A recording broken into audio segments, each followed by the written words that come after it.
Boa noite a todos e a todas.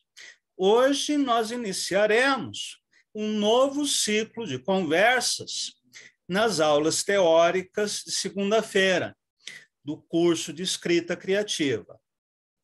Nós vamos iniciar uma série de conversas a respeito dos gêneros poéticos, como o soneto, o poema em prosa, o haikai, poema visual e outras modalidades de composição.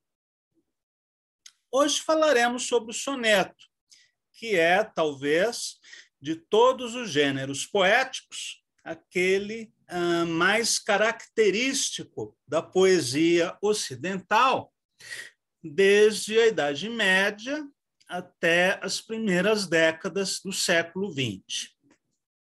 Para tratarmos da teoria do soneto, eu gostaria de ler alguns trechos do Dicionário de Termos Literários do Masson Moisés, que é um livro muito interessante, está na nossa bibliografia, e eu sugiro a vocês que comprem esse livro, porque vale muito a pena como obra de consulta. De repente, eu quero saber o que é litania, eu tenho uma dúvida sobre o conceito de epigrama ou sobre oxímoro, e esse é um livro que ajuda bastante a tirar essas dúvidas. Vamos ver o que Masson Moisés escreve a respeito do soneto. Soneto, em italiano, soneto com 2 T's, diminutivo de suono, som, do provençal sonnet, de som, melodia, canção. Assim, literalmente, soneto significa pequeno som, um sonzinho. Soneto é uma composição poética de 14 versos, dispostos em 2 quartetos e 2 tercetos. Isso na forma petrarquiana ou camoniana, já que Camões introduziu esse gênero poético em Portugal. Há outras formas de soneto, como nós veremos, porém, em todas elas, há 14 versos. A paternidade do soneto, durante algum tempo, atribuída a Pierre de la Vigne, um autor do século XII, poeta siciliano e secretário de Frederico II, chegou a ser posta na conta de Giraud de Bornay, trovador provençal do século XII. Atualmente, a maioria dos estudiosos inclina-se a considerar Giacomo da Lentino, também do século XII e siciliano, como o inventor do soneto. Dos 17 sonetos compostos nesse tempo, entre 1220 e 1250, os mais remotos que se conhecem, 15 pertencem a Giacomo da Lentino, um a Jacopo Mustacci, um a Pierre de la Vigne e 2 ao Abade de Tivoli. Muito bem. Menos assente, porém, é o processo formal que teria originado o soneto. 2 teorias, pelo menos, merecem referência especial, dado o seu caráter verossímil e os argumentos em que se fundamentam. A primeira, apresentada inicialmente por Niccolò Tommaseo, e mais tarde, com ênfase por uma série de especialistas, admite que o soneto provém da junção de 2 strambotti, ou estrofes. O primeiro de 8 versos, isto é, uma oitava, e o segundo de 6 versos, ou um sexteto. a oitava se fragmentaria em 4 dísticos, ou em 2 quartetos, mas que guardariam vestígios da divisão anterior em versos emparelhados. Do mesmo modo, o sexteto se fracionaria em 3 dísticos ou em 2 tercetos. Apenas nessa definição apresentada pelo maçom Moisés, nós já vemos que há várias formas de se distribuir os versos em estrofes no gênero conhecido como soneto. A forma petrarquiana, de 2 quartetos e 2 tercetos, é apenas uma das múltiplas possibilidades do soneto, desde a sua origem, em que ele poderia ter uma oitava em um sexteto, ou poderia ser todo construído em 7 dísticos. Pois bem, em abono da tese, falaria a distribuição da rima na oitava, AB, AB, AB, AB, e na maior parte dos sextetos das 19 composições iniciais, CDC, CDE, que são as formas de distribuição de rimas mais conhecidas e mais usadas até hoje. Nos quartetos, ABAB ou ABBA, e nos tercetos, CDE ou CDC. Bem, no tocante a julgar que a oitava introdutória, seccionada em 2 quartetos, tenha provindo de um estramboto, parece uma ideia plausível. Entretanto, há quem prefira considerar que o estramboto concorreria para a gênese do soneto na sua forma siciliana, a canzuna de 8 versos. Neste caso, a canzuna é que teria sugerido a oitava do soneto. Bom, isso tudo é uma pré-história, né, do soneto. De todo modo, é interessante vocês terem conhecimento. Dante foi o primeiro grande poeta a cultivar o soneto, mas coube a Petrarca o mérito de lhe haver emprestado uma forma e um conteúdo que se tornariam modelares para os pósteros, não só na Itália, como em outros países da Europa. Posteriormente, Sá de Miranda e Camões introduziram o gênero em Portugal. Cultivado do século XVI ao XVIII por grandes poetas, o soneto entrou em declínio com o romantismo e voltou a ser praticado com o parnasianismo.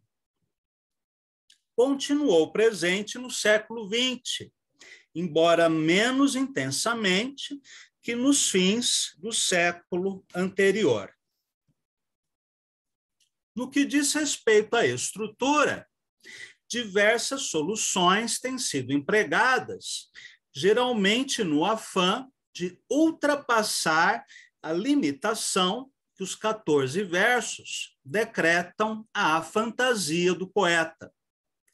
O último verso do soneto, porque encerrava o conceito fundamental do poema, constituía o fecho de ouro, ou chave de ouro. Em alguns casos, o poeta resolvia adicionar ao terceto final um ritornello, ou estrambote, composto de 1 a 3 versos. Essa estrofe adicional caiu em desuso já há bastante tempo. Muito bem. Quando estruturados em 2 quadras e 2 tercetos, o soneto se diz petrarquiano, largamente apreciado, inclusive na Inglaterra, onde se desenvolveu um tipo distinto, chamado soneto inglês, ou shakespeariano, composto de 3 quadras e um dístico, de acordo com o seguinte esquema de rima: AB, AB, CD, CD, EF, EF, GG. Embora aqui o Masson Moisés, né, fale nessa estrutura estrófica, se nós visualizarmos um soneto de Shakespeare, ou de John Donne, ou de outro poeta inglês, John Keats, nós veremos que não há espaço entre as estrofes. Ou seja, os 14 versos são escritos em um único bloco, sendo que, no caso dos 2 últimos versos, há um espaço em branco e um recuo à direita. As estrofes acabam sendo definidas pela pontuação, mas não visualmente pelo espaçamento entre essas estrofes. Bem, quando vários poemas são ligados entre si por um tema, compõem um ciclo ou uma sequência de sonetos, como é o caso dos 154 sonetos de Shakespeare. Há também o que se convencionou chamar de soneto branco, que é aquele soneto metrificado, porém sem rimas. O metro mais utilizado no soneto tem sido o decassílabo, com acento na 6ª e na 10ª sílabas. Ou ainda o alexandrino, né, o verso de 12 sílabas. E ainda temos o sonetílio, que é aquele soneto construído na métrica de 7 sílabas, ou redondilha maior. Muito bem, este é um conceito geral a respeito do soneto, suas várias modalidades, seu aspecto histórico. Vamos agora ler e comentar alguns sonetos de poetas desde o Barroco até os tempos atuais. Antes de iniciarmos a leitura, eu vou fazer uma confissão para vocês.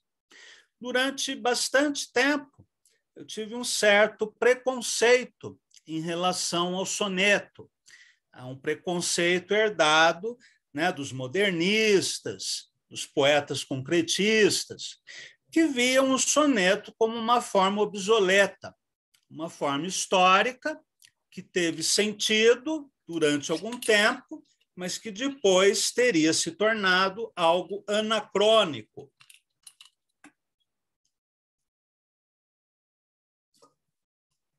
Poetas que escrevessem sonetos eram considerados conservadores, né, reacionários, ultrapassados, neoparnasianos, até surgir um Glauco Matoso e mostrar como que o soneto pode ser algo, ainda hoje, extremamente inventivo. Bem, vamos iniciar as nossas leituras lendo alguma coisa de nosso amigo Camões.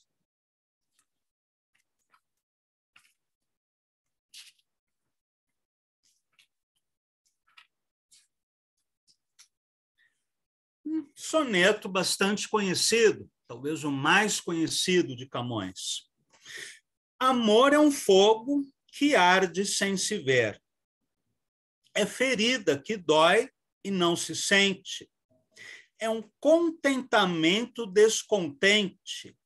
É dor que desatina sem doer. É um não querer mais que bem querer. É um andar solitário entre a gente. É nunca contentar-se de contente. É um cuidar que ganha em se perder. É querer estar preso por vontade.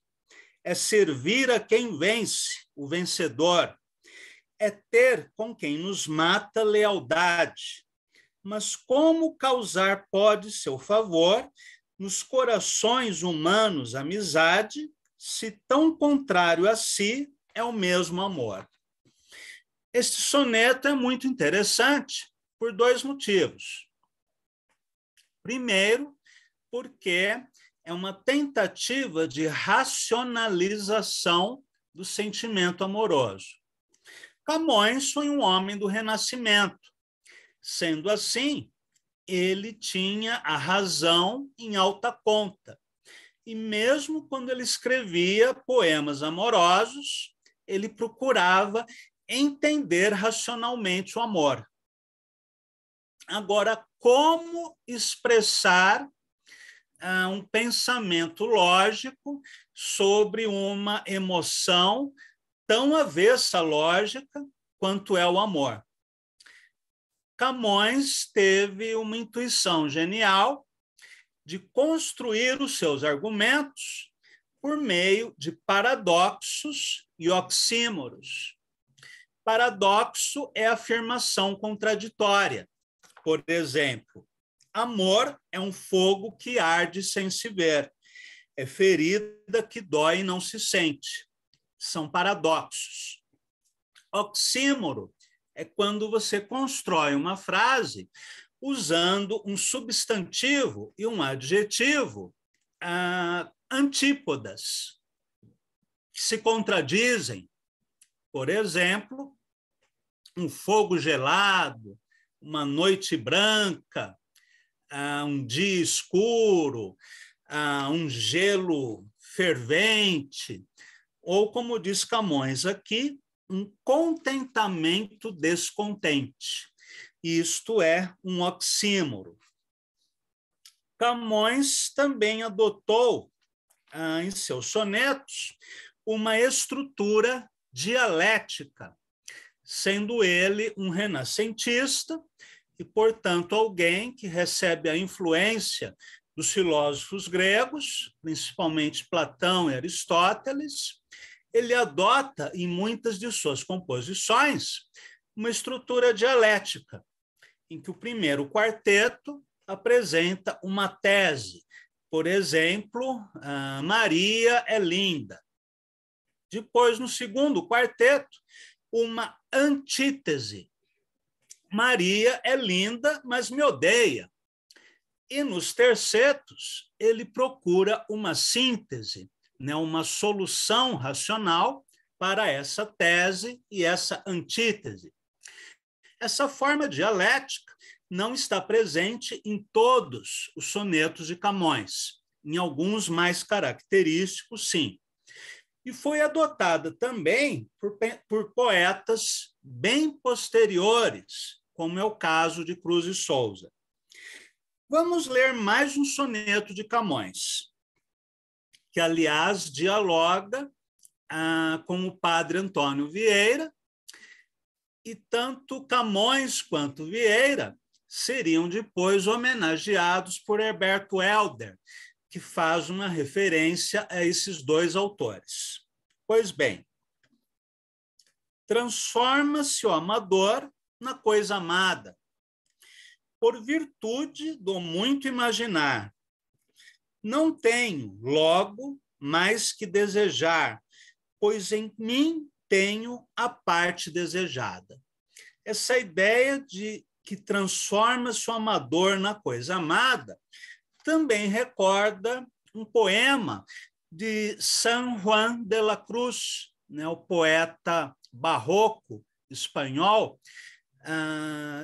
que diz mais ou menos assim: amado no amado transformada.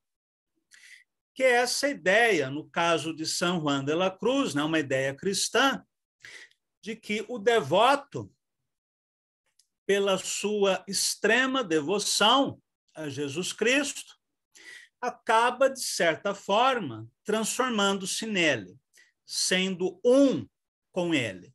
Claro que esta é uma ideia herética, é uma ideia que seria plausível no hinduísmo no budismo, em algumas outras doutrinas orientais, mas não na fé cristã, que é essencialmente dualista. Mas San Juan de la Cruz cometeu essa façanha, né, de imaginar poeticamente a fusão entre a amada, que é a alma, e o amado, que é Cristo. Vamos prosseguir com a leitura do soneto. Se nela está minha alma transformada, que mais deseja o corpo de alcançar? Em si somente pode descansar, pois consigo tal alma está ligada. Agora os tercetos.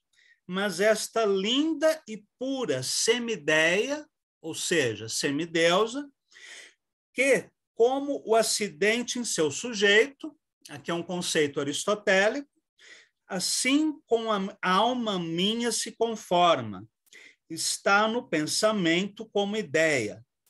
O vivo e puro amor de que sou feito, como a matéria simples busca a forma.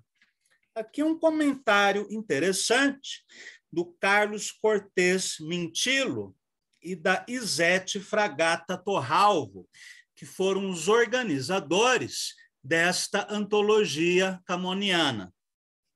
Eles dizem assim: a luta entre a satisfação no plano ideal e o desejo no plano corpóreo é que move o raciocínio exposto neste poema, quase dissertativo em sua explanação. As duas primeiras estrofes remetem à teoria platônica da idealização. A união com a amada é realizada pela imaginação, no nível do pensamento, e deveria satisfazer completamente o amante. Este chega mesmo a esquecer-se de si, despersonalizando-se, pois transforma-se na coisa amada. O eu lírico deveria aquietar-se com essa aproximação amorosa imaginária, que integra a amada como parte constituinte do amante. No entanto, os tercetos negam que esse contato idealizado, distante, possa ser harmonioso e satisfatório. Baseado em um pensamento aristotélico, o poeta afirma que o amor jamais se completa se não tiver correspondência material, física. Nesse caso, o desejo é entendido como a matéria que busca a forma, isto é, o amante que busca a amada. Quando lemos Camões, em geral, nós passamos batido por esses aspectos filosóficos da sua poesia. Mas é importante sempre ter claro que Camões foi um homem do Renascimento, foi influenciado pela filosofia de Platão e de Aristóteles, e que, quando ele escreve, inclusive sobre o amor, essa vocação racionalizante está sempre presente. É até interessante destacarmos isso, já que no Brasil existe uma ideia errônea que é muito popular, talvez por causa da popularidade do romantismo no nosso país, de que poesia é sentimento. Ledo e Ivo engano. O sentimento pode estar presente na poesia. É a função emotiva de que falava Roman Jakobson. No entanto, a poesia é poesia devido à função poética, né? À materialidade das palavras, ao jogo criativo, né? Entre as palavras e as ideias. Se nós fôssemos classificar a a poesia camoniana, ainda que ela tenha uma melopeia muito fluente, né? É uma poesia lírica, bem cantável, e embora a imagem esteja presente, sobretudo nos seus poemas em redondilha, mas Camões foi, sobretudo, um poeta logopaico. Mesmo quando ele expressa o amor, ele pensa o amor. A respeito dessa estrutura dialética do soneto, eu gostaria de ler uma composição do Cruz e Souza, em que eu acredito Camões, sem sombra de dúvida, embora Sá de Miranda seja um poeta interessante. Então, vamos ler um poema, né, de Cruz e Souza, que eu acredito expressa muito bem essa estrutura dialética. É o poema O Assinalado, né, que todos vocês conhecem. Deixa só eu encontrá-lo aqui.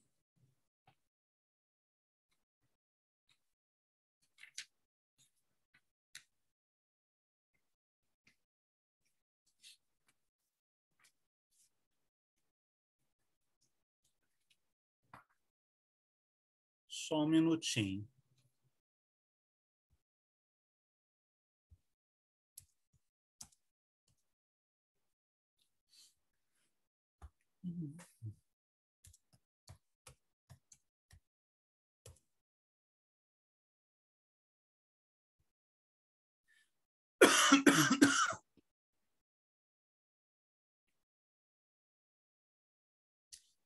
Vamos ler o poema.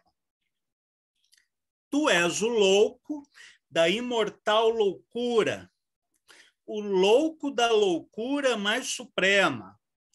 A terra é sempre a tua negra algema, prende-te nela a extrema desventura. Mas essa mesma algema de amargura, mas essa mesma desventura extrema, faz com que tua alma, suplicando gema, e rebente em estrelas de ternura.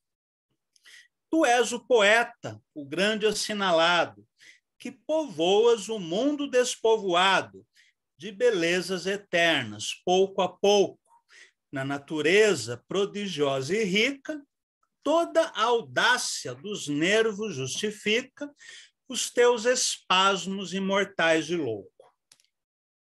Vamos estudar este soneto. Na primeira estrofe, no primeiro quarteto, nós temos uma tese. O poeta é louco. Tu és o louco da imortal loucura, o louco da loucura mais suprema. E em meio a essa loucura, a terra é uma negra algema, a que remete tanto à escravidão quanto à ideia de que o mundo material, a vida cotidiana, aprisiona o poeta, que seria um albatroz desejoso de voar, para usarmos aquela metáfora conhecida de Baudelaire. E essa algema que prende o poeta à terra, prende-o também a uma extrema desventura. Bem, essa é a tese. O poeta é um louco, ele está preso à terra, e isso lhe traz desventura. Segunda estrofe. Mas essa mesma algema de amargura, interessante que ele repete a palavra algema 2 vezes, mas essa mesma desventura extrema faz que tua alma, suplicando gema, e rebente em estrelas de ternura. O mas é uma partícula adversativa, né? Apesar de, embora isso, implica numa certa compensação. Embora o poeta seja louco, embora ele esteja preso a uma negra algema, na extrema desventura. Tudo isso faz com que ele rebente em estrelas de ternura, ou seja, ele tem uma sensibilidade especial, né? Ele é um assinalado, então ele tem uma sensibilidade diferente dos humanos comuns. E no terceto, nos dois tercetos, Cruz de Souza apresentará a síntese. Tu és o poeta, o grande assinalado, que povoas o mundo despovoado, de belezas eternas pouco a pouco. O poeta seria um ser especial, né? É aquela velha ideia baudelairiana, de que o poeta, ao mesmo tempo, é alguém colocado à margem, alguém perseguido, menosprezado, cuspido. E, apesar de tudo isso, ele se encontra muito acima dos demais humanos, devido à sua sensibilidade diferente, à sua capacidade de ver aquilo que os outros não veem. O poeta seria a antena da raça, né, segundo Ezra Pound. E ele ainda povoa o mundo despovoado de belezas eternas. Sem a presença do poeta, sem a beleza que ele traz ao mundo, o mundo seria uma terra estéril e cada vez mais feia, né? Cada vez mais despovoada. E no terceto final, Cruz de Souza diz: na natureza prodigiosa e rica, toda a audácia dos nervos justifica os teus espasmos imortais de louco. Então, aqui há uma justificativa. Apesar da loucura, apesar da desventura, apesar das algemas, apesar de tudo isso, o poeta é o assinalado que povoa o mundo de beleza, e toda a audácia dos nervos justifica os teus espasmos imortais de louco. Há aqui também uma crítica indireta à cidade, já que ele fala na natureza prodigiosa e rica, numa idealização da natureza em relação à cidade, ao mundo urbano, que seria esse mundo despovoado. Pois bem, de Camões, sim, há uma estrutura circular no poema, Celso, né? Muito bem notado. Bem, de Camões, do século XVI, nós pulamos para Cruz de Souza, no século XIX. Agora vamos avançar mais um pouquinho até Drummond. Aquele Drummond do livro Rosa do Povo, que é o meu Drummond favorito, onde há um sonetilho, ou seja, um soneto escrito em redondilha maior, né, o verso de 7 sílabas. E esse sonetilho também tem uma estrutura dialética. Então, vamos a ele. Áporo. Um inseto cava sem alarme, perfurando a terra sem achar escape. Que fazer exausto, em país bloqueado, enlace de noite, raiz e minério. Eis que o labirinto, ó razão, mistério, presto se desata, em verde, sozinha, ante-euclidiana, uma orquídea forma-se. Aqui Drummond joga com vários sentidos, né, da palavra áporo. Um minutinho só.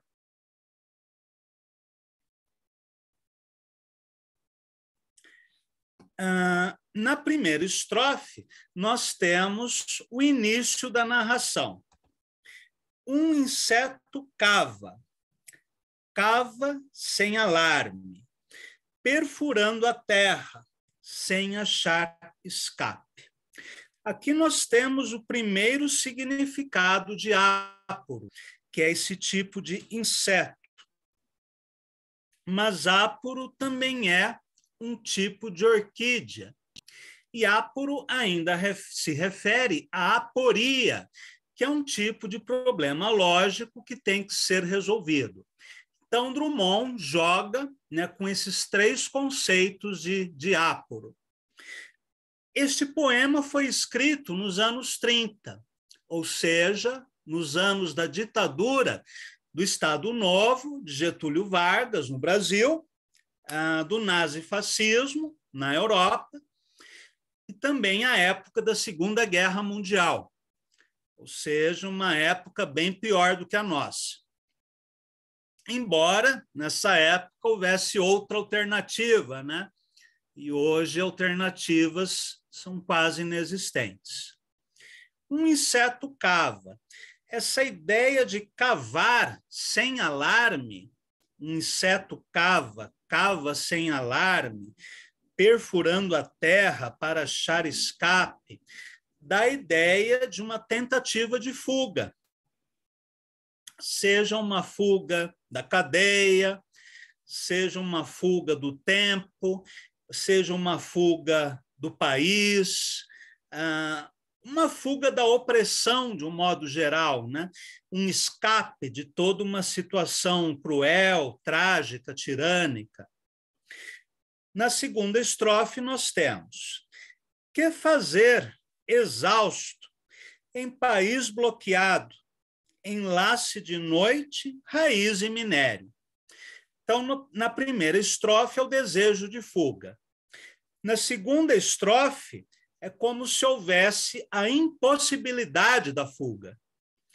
Justamente por isso é uma antítese. Que fazer, exausto, né, de tanto cavar, em país bloqueado, enlace de noite, raiz e minério. Por que país bloqueado? Numa situação de guerra, há os vários bloqueios, né? Por exemplo, Napoleão, durante a guerra contra a Inglaterra, ele decretou o bloqueio continental contra os ingleses. Então, Napoleão decidiu que ninguém podia fazer comércio com Portugal, perdão, com a Inglaterra. Se algum navio mercante se aproximasse das águas territoriais inglesas, esse navio poderia ser afundado por um navio francês. Do mesmo modo, a Alemanha, durante a Segunda Guerra Mundial, também tentou estrangular o Reino Unido por meio dos submarinos que atuavam no Atlântico Norte e que afundavam navios que faziam comércio com a Inglaterra. O próprio Brasil, né, já teve navios mercantes afundados por submarinos alemães. E, embora Getúlio Vargas fosse simpatizante do nazifascismo, a partir do momento em que brasileiros morreram, ele se viu na obrigação de declarar guerra à Alemanha. Tudo isso para dizer que esse bloqueio, né, também acabou afetando o comércio brasileiro, já que os nossos navios mercantes também sofreram com essa imposição alemã. E hoje nós temos outros bloqueios, né, contra a Coreia do Norte, contra Cuba, contra a Venezuela, né, decretados pelos Estados Unidos, as sanções comerciais contra o Irã, a China, a Rússia. Em toda a época, né, em que há um império hegemônico, seja a França, a Inglaterra, os Estados Unidos, esse império hegemônico sempre vai buscar sufocar aqueles países considerados rebeldes ou dissidentes. Bem, então, nesta antítese, Que fazer exausto em país bloqueado? Enlace de noite. Noite remete à escuridão, a trevas. Raiz e minério, ou seja, aquilo que diz respeito ao chão, né? A terra, a pedra. Aliás, pedra e flor, que são símbolos contrários, estão muito presentes na poesia de Drummond. A pedra no meio do caminho, a pedra da máquina do mundo, né? A estrada de Minas pedregosa, a própria pedra citada aqui, né? Minério, sempre quer dizer algo duro, áspero, pesado, né? Difícil, que precisa ser contornado, enquanto a raiz é algo que nos prende ao chão, né? E que nutre a planta, e que, portanto, tem vida. Vamos agora aos tercetos. Então, primeiro, quarteto, tese. Eu quero fugir dessa época escura. Antítese. Que fazer exausto em país bloqueado? Como fugir daqui? Nos tercetos, a síntese. Eis que o labirinto, ó razão, mistério, presto se desata. Em verde, sozinha, ante-euclidiana, uma orquídea forma-se. Verde é uma cor associada à esperança. E como símbolo da esperança, surge sozinha essa orquídea ante-euclidiana, né? Surge de um modo imprevisto e traz um alento para aquele que se julgava prisioneiro, sem possibilidade de evasão do presídio. Então, aqui, Drummond também constrói um soneto dialético, valendo-se, inclusive, de alegorias, né? E de símbolos e metáforas para construir o seu pensamento. Até aqui, alguma pergunta ou comentário? Sim, Cláudio, tem algumas perguntas. A primeira é se o fato do componente de melopeia já está, de algum modo, estruturado a priori, não é justamente o que posiciona a logopeia como sendo o destaque, digamos, a força vital do soneto. Quer dizer, na medida em que a melopeia estabelece já uma melodia previsível de algum modo, todo o jogo inventivo recai, ou pelo menos boa parte dele, no componente logopaico. Essa é uma pergunta primeira. Bom, a segunda pergunta você falou sobre soneto branco. Essa brancura no sentido de margem de possibilidades, ela está apenas na divisão das estrofes ou alcança também a métrica branca, bem branca? Depois eu faço as outras duas para não congestionar muito. Tá certo. Soneto branco diz respeito ao soneto sem rimas. Os versos têm métrica, mas não têm rimas. E a divisão estrófica é normal. A primeira pergunta, não sei se eu entendi direito. Bom, todo poema metrificado, ele já tem um ritmo pré-estabelecido, porque a métrica implica na ocorrência regular de sílabas fracas e fortes.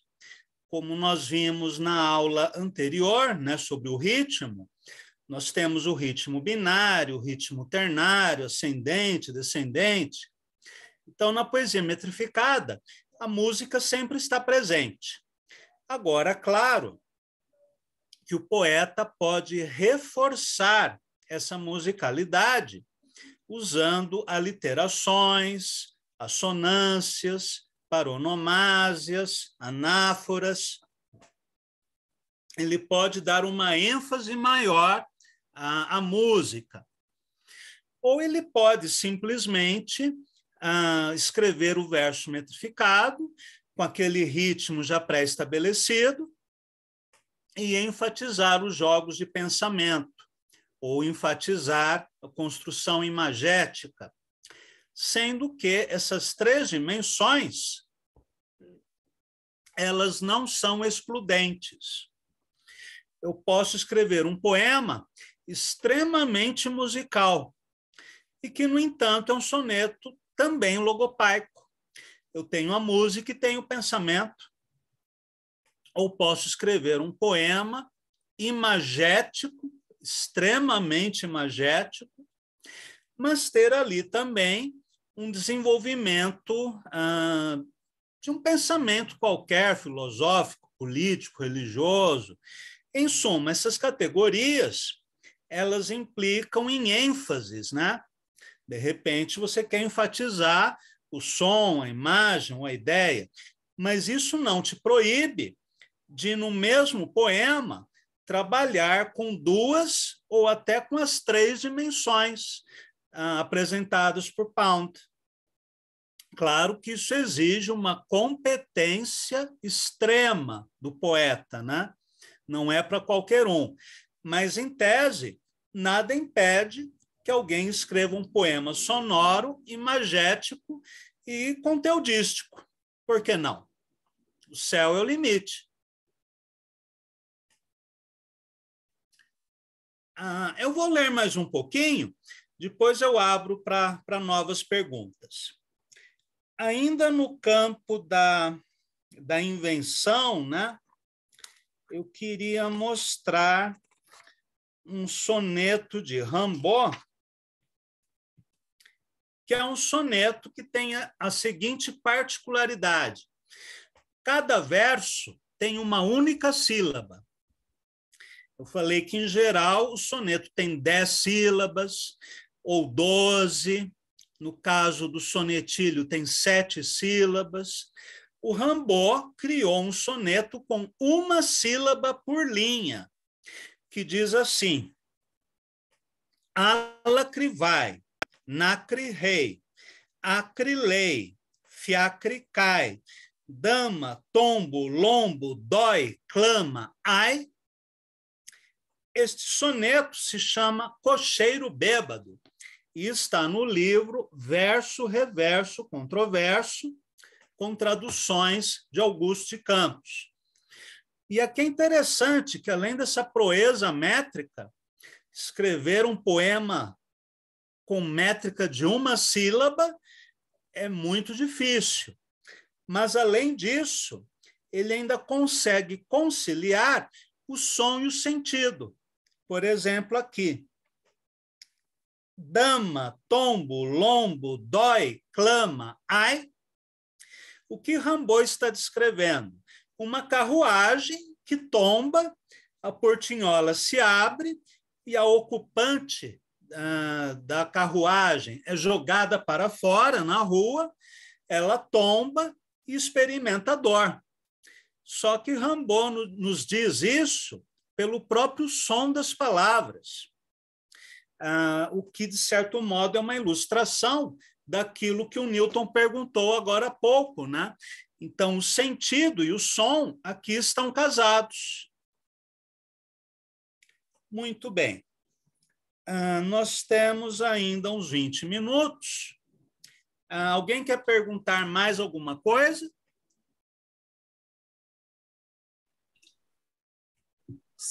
Bem, há uma tendência dentro da poesia, dentro da literatura, de um modo geral, que é a tendência fescenina.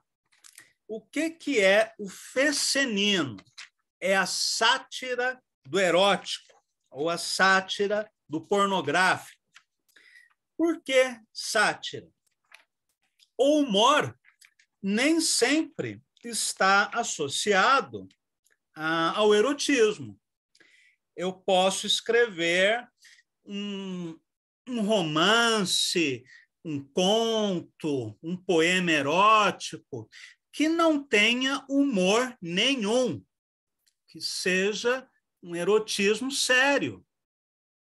Do mesmo modo, a pornografia. Eu posso criar um texto pornográfico sério, Sério no sentido de que em nenhum momento eu provoco o riso no leitor.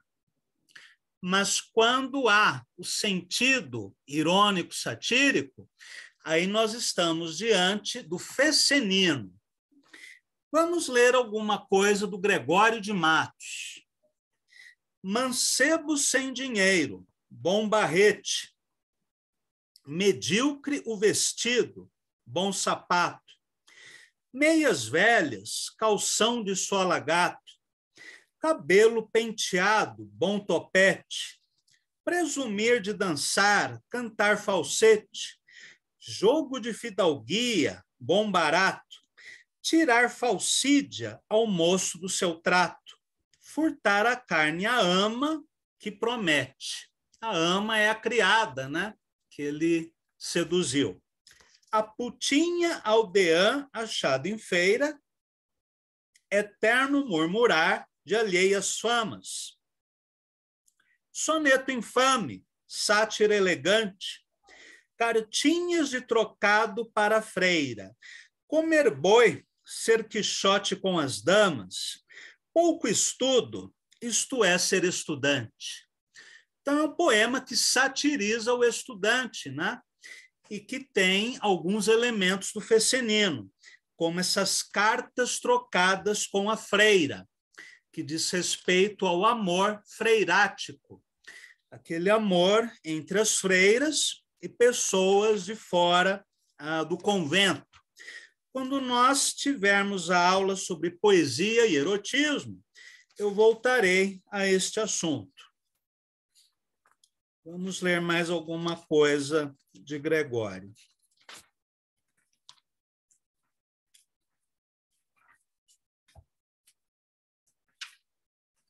Aqui. Descarto-me da tronga que me chupa. Corro por um conchego todo mapa. O ar da feia me arrebata a capa.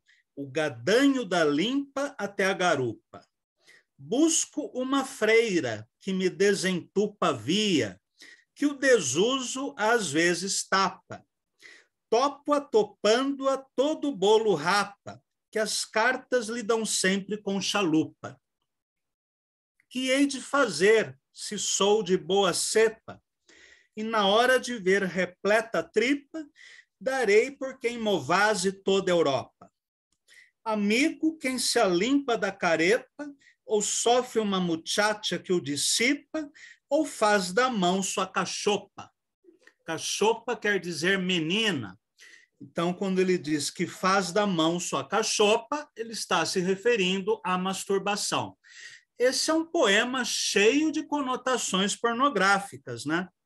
Descarto-me da tronga que me chupa, busco uma freira que me desentupa, faz da mão sua cachopa, e assim por diante. E há um jogo de rimas muito interessante. Chupa, mapa, capa, garupa, desentupa, tapa, rapa, chalupa, cepa, tripa, Europa, carepa, dissipa, cachopa. Essas rimas, elas também contribuem para o efeito humorístico do poema, além da própria temática e do tom jocoso. Num outro poema, num outro soneto, Gregório escreve: Gelu, vós sois rainha das mulatas, e sobretudo sois deusa das putas, tendes um mando sobre as dissolutas, que moram na quitanda dessas gatas. Tendes muito distantes as sapatas, por poupar de razões e de disputas, porque são umas putas absolutas, presumidas, faceiras, pataratas. Mas sendo vós, mulata tão airosa, tão linda, tão galharda e folgazona, tendes um mal, que sois mui cagarrosa, pois perante a mais ínclita persona, desenrolando a tripa revoltosa, o que branca ganhais, perdeis cagona. Claro que se esse poema fosse escrito hoje, Gregório seria trucidado por misoginia, né, racismo e outras coisas politicamente incorretas.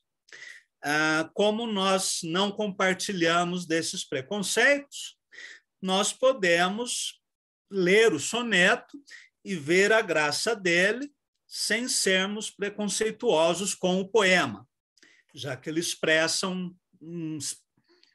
a época, né? As ideias da época. Mas, enfim, aqui o Gregório usa um vocabulário bem chulo, né? O palavrão, a gíria, e também usa rimas que fortalecem o sentido, né? Mulata, puta, dissoluta, gata, sapata, disputa, absoluta, patarata, airosa, folgazona, cagarrosa, persona revoltosa, cagona. Quando nós lemos esse tipo de texto, podemos fazer também uma leitura crítica, do tipo, vamos entender o que há de interessante no poema e vamos deixar de lado aquilo que já envelheceu. Então, deixemos o preconceito de Gregório com Gregório e vamos assimilar dele o que ainda hoje soaria engraçado, né? O uso da gíria, o uso do palavrão, a sátira de costumes, né? Os tipos urbanos, enfim. Embora o humor geralmente seja alheio a qualquer tipo de preocupação moral. O humor ele tem essa característica demolidora, né? De não respeitar nada. E, nesse mesmo sentido, vai a leitura de Bocage. Vamos ler alguma coisa dele.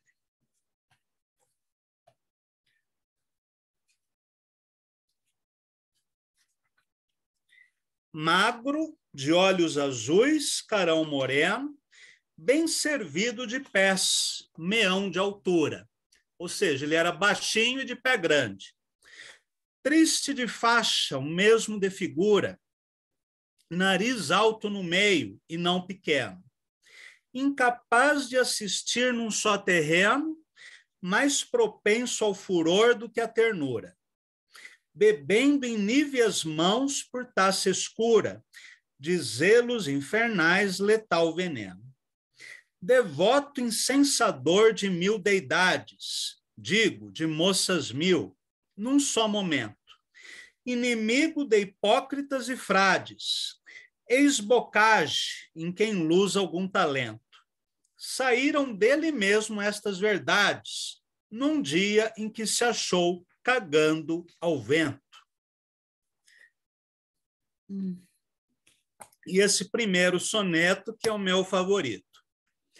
Lá, quando em mim perder a humanidade, mais um daqueles que não fazem falta, Verbigratia, o teólogo Peralta, algum duque ou marquês, ou conde ou frade.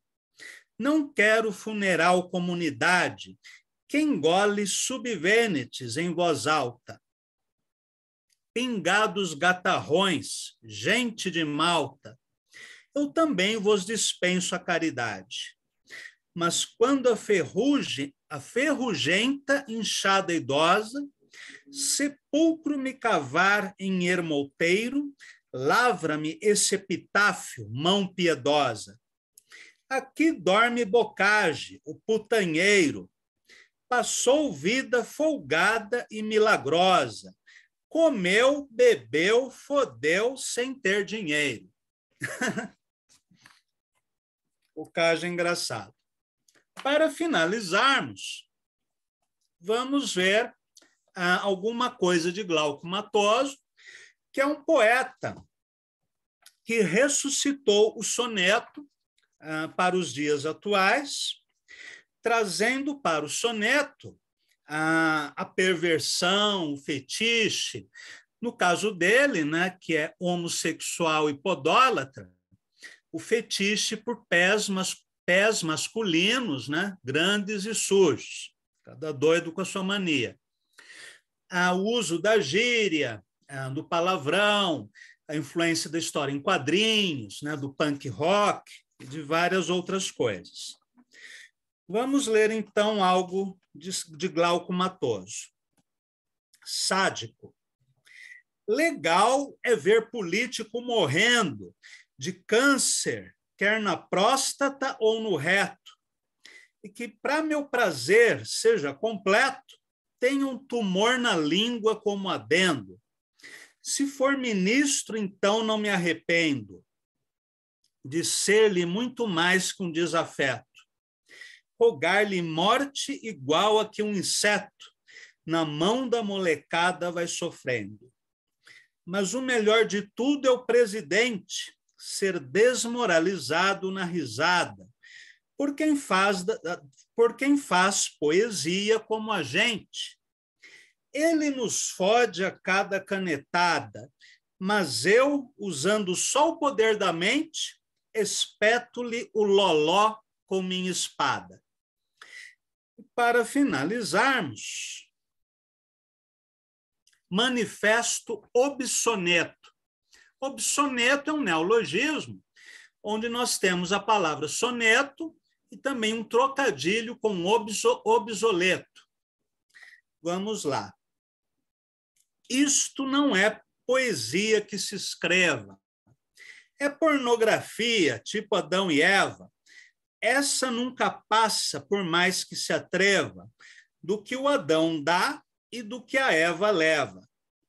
Quero a poesia muito mais lasciva, com chulé na língua, suor na saliva, porra no pigarro, mijo na gengiva, pinto em ponto morto, xota em carne viva. Ranho, chico, cera, era o que faltava. Sebo é na lambida, rabo não se lava. Viva sunga suja, fora meia nova. Pelo na boca, giló com uva. Merda na piroca, cai como uma luva. Cago de pau duro, nojo, uma ova. Os sonetos do Glauco têm métrica impecável de 10 sílabas, tem as rimas distribuídas em sequências tradicionais, tem ritmo construído pela sequência de sílabas fracas e fortes, formalmente são impecáveis. No entanto, o vocabulário e a temática subvertem a solenidade, a linguagem elevada dos sonetos tradicionais. E no livro Panaceia, Sonetos Posológicos, o Glauco vai ainda mais longe, alterando o número de versos por estrofe. Por exemplo, no soneto panorâmico, ele apresenta um dístico, um terceto, um quarteto, um terceto e um dístico. 5 estrofes. O número de sílabas por verso também é diferente. E ele inova ainda na sequência de rimas. Vamos ler. Meu quadro de São Paulo é o de uma ilha, que quanto mais atulha, mais brilha. É vasta e de longe se avista, mas de perto tem a face dupla, múltipla, mista. Quem topa suar tem campo à pampa, pois sampa trampa do sol ao luar. Na Avenida Paulista, trombadinha, quando nasce, contrasta com Torres contrista. No centrão, a janela faz pilha, muralha ante a gentalha maltrapilha. Eu sugiro para vocês, eu indico com veemência até esse livro do Glauco, Os Sonetos Posológicos, porque ele inova muito na construção do soneto, tanto na métrica, nas rimas, no ritmo, no vocabulário. Então, eu acho que valeria a pena vocês terem esse livro. Ou ainda, o Pegadas Noturnas, que é uma antologia do Glauco Matoso, que eu organizei e que saiu há alguns anos pela editora Lamparina. Então, esse era o conteúdo que eu tinha para vocês hoje. Na semana que vem, falaremos sobre o poema em prosa. Alguma dúvida ou comentário?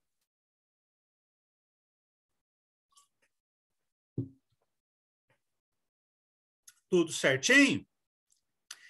Então, semana que vem, poema em prosa. Agradeço a todos vocês pela presença e até a semana que vem. Boa noite a todos e a todas.